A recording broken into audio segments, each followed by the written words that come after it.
Jelly Roll has his first ever WWE singles match, 2 championships change hands, and a whole raft of WrestleMania matches are announced. All this and more in this episode of This Week in WWE, What Mattered. Starting with Friday night SmackDown, Randy Orton opened the show by saying that he's been thinking a lot about his legacy lately and how he's going to be leaving things. He's been thinking a lot about World Championship number 15. This was good character work from Randy as usual, but before he could realise it, Matt Cardona struck him in the head with a microphone in retaliation for the attack last week. And then later in the night, a match was made between the two after Randy Orton demanded it from General Manager Nick Aldis. Speaking of Nick Aldis, there was a good segment backstage where he gave Trick Williams a match at WrestleMania, but when Sami Zayn came to speak to him, he said he had to be honest and that unless something changes, he does not have a spot for Sami on the grandest stage. The Bella Twins defeated Charlotte Flair and Alexa Bliss after Alexa was struck with a violent right hand from Lash Legend, unbeknownst to the referee. This allowed Brie Bella to fold up Alexa to get the pin and the victory. However, the Irresistible Forces laid out both teams for the 3rd week running, but the difference this time around is that they were fought off by Bayley and Lyra Valkyria, who ran into the arena ahead of their challenge for the WWE Women's Tag Team Championships on Raw. Rhea Ripley then faced one of Jade Cargill's new cronies, B-Fab, but this match was almost instantly thrown out as Jade attacked Rhea. She was then attacked by B-Fab, Michin and Jade for the 2nd week in a row. I've kind of got mixed feelings about this alliance between Jade Cargill, B-Fab and Michin, because although it felt quite random and out of left field, it definitely feels like something needed to be done to improve the feud between Jade Cargill and Rhea Ripley, because it just feels like these two don't really have that good chemistry with each other, and the promos they had back and forth before this alliance weren't that great. They weren't terrible, but they weren't really that engaging either. It's certainly a big match for WrestleMania, and I absolutely understand why they've booked this. I just feel like that they're having trouble really getting this feud going, and I have to be totally honest, at least from my personal view, I feel like this is more because of the limitations of Jade Cargill rather than Rhea Ripley. Rhea is an absolute megastar in the WWE. She's absolutely beloved despite what some sections of the IWC may have you think. She gets loud reactions wherever she goes. Men, women, children, adults, everybody loves Rhea Ripley. Whereas the Jade Cargill, she's very physically impressive and imposing, but she's quite limited in terms of the actual wrestling in ring, and she's quite limited with the character work as well, so there isn't so much to latch onto with her. Jelly Roll had his 2nd ever WWE match and his 1st ever singles match, and he got the victory by beating Kit Wilson with a chokeslam, which enabled him to get the 3 count. Now, this was nothing really to ride home about, but as celebrity wrestlers go, he wasn't half bad.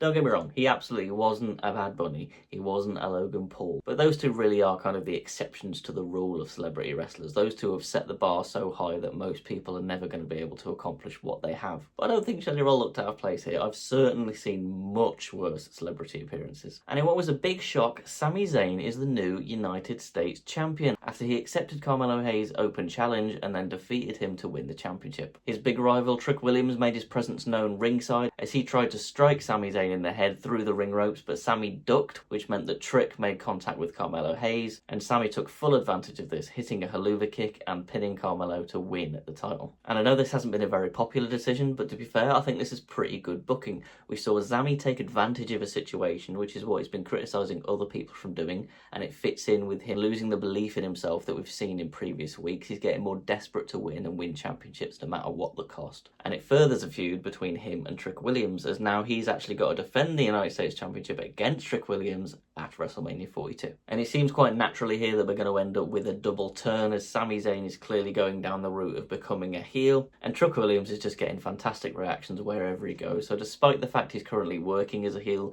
you can tell he's slowly starting to turn babyface, and he's definitely going to get a mega reaction at WrestleMania. Drew McIntyre versus Jacob Fatu has also been made official for WrestleMania, and their match is going to be unsanctioned, which I think is a fantastic decision because this match absolutely needed a stipulation. This has been heating up for months now. They're out for blood. They cannot keep their hands off each other. So we definitely needed a violent stipulation. I think I was quietly hoping for Hell in a Cell because we haven't seen Hell in a Cell in a little while, but an unsanctioned match will do. Basically just means it's no disqualification, so anything goes. Tiffany Stratton's hopes at challenging for the Women's United States Championship have taken a step back after she was defeated by the champion, Julia, who got her knees up to counter Tiffany's prettiest moonsault ever, allowing her to get the win. The main event of the night saw Randy Orton absolutely dominate Matt Cardona and viciously beat him, whose hand was in a cast following the attack from last week. Matt's wrist was bent, twisted, stomped on. Anything you could think of, any way you could possibly hurt that wrist, Randy did. After mercifully hitting an RKO and pinning Matt to get the victory, the Titantron appeared and we saw Cody Rhodes' tour bus appear outside the arena. The American Nightmare had come for the Viper following the vicious attack many weeks ago on SmackDown. The two brawled ringside for quite a while, with various security officials getting caught in the crossfire. Eventually, mutual friend of both of them, Jelly Roll, got to the ring to try and act like a mediator and separate the two among security, but after seeing red, Randy Orton hit him with an RKO before slithering outside of the ring. I said it after he won the men's elimination chamber, but I'm really glad to see Randy Orton back in the main event scene, and he's just doing top class work week in and week out on SmackDown, which is really elevating this feud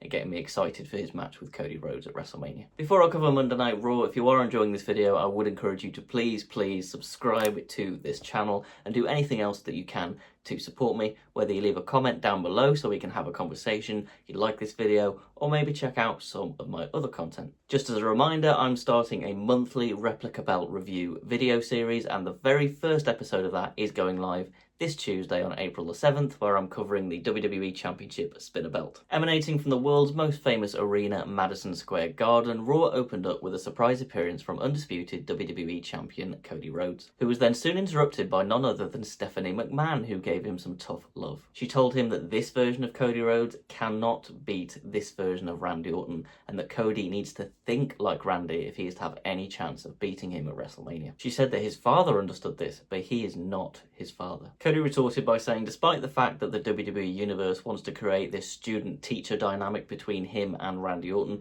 he said that he stopped becoming the student a long time ago and made a reference to the past where Randy Orton had a lot of struggles, and it's quite well known that he kind of went off the rails a bit in WWE and is really quite lucky to still be here today, and definitely wouldn't be without the support of people like Cody Rhodes. Cody went on to tell Stephanie that she isn't her father either, which led to Stephanie slapping him across the face. You can see this made Cody visibly angry, but this segment actually ended with Cody saying, "I've got 2 words for you. Thank you."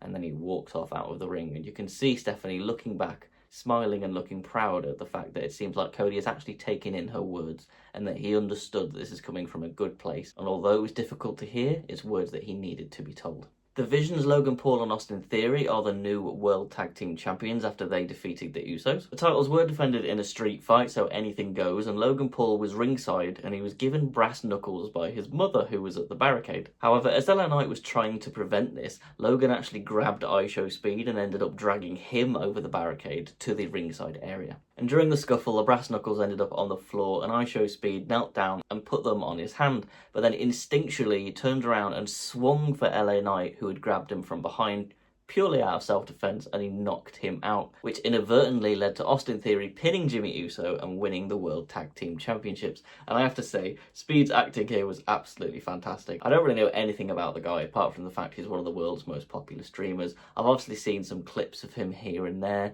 I've seen like a clip of him buying an old guy KFC on TikTok, but I don't really know anything about him. He's not someone that I really follow in pop culture. But I have to say, every time I've seen a segment of his in WWE, he's been really entertaining. And this is another example of how Danhausen's curse has been playing its part yet again. Liv Morgan then delivered quite a powerful promo to the camera about Stephanie Vaquer, showing how angry she was and how she wasn't afraid of her, insulting her family and calling her out for a fight.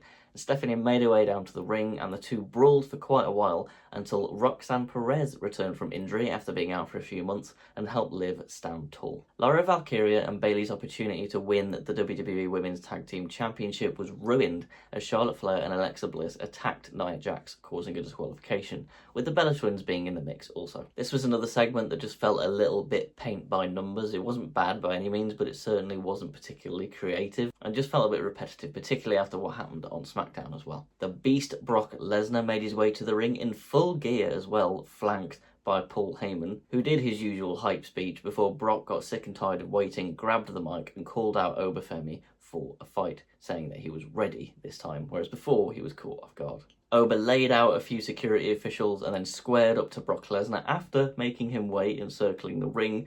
As the two squared up, they were separated by Triple H. Triple H was screaming at Paul Heyman to get Brock out of the ring, and this was a really enjoyable segment. You could tell the crowd were really into it, chanting "holy shit," and it was just a really big moment to see these two square up to one another.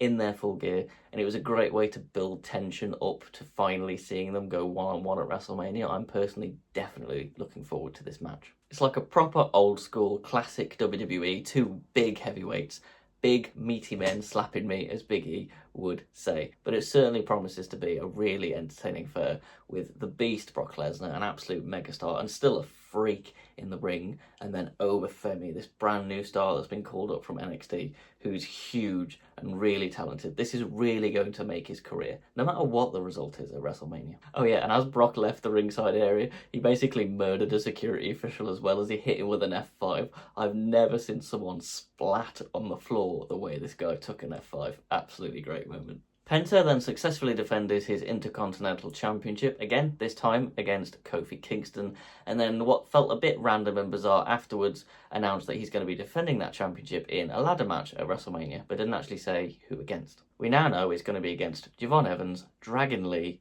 JD McDonough, and Rusev. Dominic Mysterio then made an extremely brief appearance where he came out with a microphone and challenged Finn Balor to a match at WrestleMania, which has now been made official, and I think we all knew that this was heading here, right? Absolutely no problem with that. I'm actively quite looking forward to this match, but I feel like there should have been some more forethought or effort put into this. It just seemed so random and such a throwaway segment on the show, and it should be more meaningful. We've been building up to this for quite a while now, but like some of the rest of this WrestleMania build, it just feels like it was an afterthought. It's quite bizarre really, because some things have been laid out quite nicely. The Roman Reigns CM Punk feud is going fantastically. The Randy Orton Cody Rhodes feud is heating up really nicely as well, despite the fact they only had to build this from Elimination Chamber. I think Liv and Stephanie has been going quite well too, but then you look at some of the other feuds like Jade and Rhea. That one's not for the lack of trying, but I don't feel like the chemistry is quite there. But then on Raw this night, so many WrestleMania matches were added, and I feel like we shouldn't be having this many matches being announced literally like 2.5 weeks out from the show. There was then another segment with Paul Heyman, as he's been sprinkled all over the show. This time he was in the middle of the ring, and Adam Pearce made him aware that the Boston Police Department have dropped all charges against Seth Rollins, and not only that, he's also medically cleared to compete. That's when Seth's music hit and you could see Paul Heyman in fear, cowering in the ring. Seth slid into the ring from behind and hit Paul Heyman in the back with a steel chair, but just as he was lining up a curb stomp, he was dragged out of the ring by Gunther, with the career killer choking out Seth Rollins over the announce table and pointing at the WrestleMania sign. Now this is definitely a very random match. I'm certainly not complaining, I'm sure it's going to be really entertaining, but they've got a big job on their hands now to try and build this with like 2 weeks to go before the show. But to be fair, we've got to give WWE some grace here. We have to assume that Seth would have either been facing Bron Breakker or even Bronson Reed at WrestleMania. I'm sure there's no way they could have envisioned that both of those men were going to be injured for such a long time, which basically leaves Seth with nothing to really do at WrestleMania. You can't really have him face Logan Paul and Austin Theory, because although they are in the division and he has got a bit of an issue with them, they weren't even in the group when he was kicked out. His real issue is with Paul Heyman. So the plans for Seth got thrown out the window, and I believe it's been reported that Gunther was actually supposed to face Rey Mysterio at WrestleMania. He's injured too. So here you go, you've got these two big stars with no match for WrestleMania, so why not chuck them together? And to end the show, Roman Reigns marched to the ring, and just after the New York crowd acknowledged him, CM Punk's music hit and a brawl ensued. Despite security stepping in and trying to stop them, CM Punk hit Roman with a GTS and then put him through the announce table with a powerbomb. This was quite a short segment at the end of the show, but it achieved everything it needed to achieve. We didn't need a 15-20 minute brawl. We've already seen that with a few other things going on at the moment, and this feud has been heating up really, really nicely over the last month or two. And that does it for this week's episode. I believe we're now up to 12 matches announced for WrestleMania 42 at the time of recording. I expect there's going to be a handful more added before the show actually starts. But please let me know in the comment section down below, how excited are you for WrestleMania and what have you thought of the build this year? To me personally, it feels like all the effort has been put in the two men's world title scene, which seems natural. They're going to be the absolute biggest matches on the show, but it feels like a distinct lack of effort is gone in other areas. And this isn't to say that all the other feuds and builds have been bad. I think the Stephanie Vaquer-Liv Morgan feud has been building really nicely. I've enjoyed that, particularly the brawl that they had last week on Raw. That was really engaging. But then you've got things like the newly announced Fatal 4-Way Tag Team match for the women's tag titles, which just feels like a bit of a mess. I mean, that division is absolutely stacked now, but still, there's not really that many plot lines going around apart from everybody vying for the titles, which does get old after quite a while. But that's going to do it for this week's video. As I said, if you have enjoyed it, please do whatever you can to support me and my channel, whether that's hitting the subscribe button, hitting that bell for notifications, liking this video, joining in the conversation down below, or checking out some of my other content. And don't forget, my first ever replica belt review video is going live on Tuesday, so keep an eye out for that one. So until next time, see you later.